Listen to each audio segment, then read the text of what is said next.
This is just a sample of the audiobook. To get the complete audiobook, access the link posted in the first comment. Others as part of a 3-year experiment, including Davidson College and Tufts University. Test optional means that applicants can submit test scores if they want to, but it won't hurt their chances of admission if they don't. Top-ranked University of Chicago has been test optional since 2018. Anywhere from 10 to 15% of applicants to the University of Chicago don't submit the ACT or SAT, about the same proportion who are eventually admitted without scores. Bottom line, if you were able to take the SAT, ACT, and have a good score, submit it to a test-optional school. If not, take advantage of the flexibility that schools are offering. The University of California made perhaps the most far-reaching decision related to testing in response to the coronavirus. At first, the system, with nearly 300,000 students, simply suspended testing requirements for the class of 2021. But a few months later, in May 2020, the university's Board of Regents, which had debated eliminating the SAT-ACT before the pandemic struck, decided to do just that with a phased approach. The university's 9 campuses, including UCLA and Berkeley, will remain test-optional for the class of 2022 and then omit scores altogether from the review of in-state applicants in 2023 and 2024. It remains unclear for now what they will do with out-of-state applicants in those years. In 2025, the SAT-ACT will be eliminated from consideration altogether in the university system. Because California is the largest market for the exams, UC's decision could have a far-reaching impact at other elite schools in the coming years.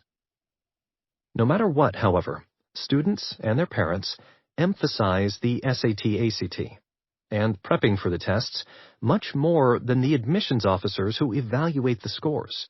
Don't get me wrong, test scores are important at schools that require them, but high school grades and curriculum matter more.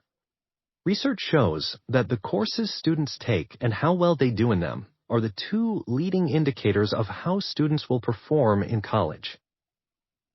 Sure, as a result of COVID-19 disruptions and high school's consequent move to pass-fail, colleges might be missing some grades they would have collected otherwise. But they'll still know which courses students took, and they'll have grades from the rest of high school. Admissions officers typically look for grades that are consistently good or improving throughout high school. If a student's grades were on the rise before the coronavirus interrupted school, applicants should make sure their teachers or counselors mention that steady improvement in their recommendation letters and give as many details as possible about their academic performance while homeschooling. The same goes for activities. Applicants should make sure their application includes what they were passionate about outside the classroom and how the pandemic affected those activities.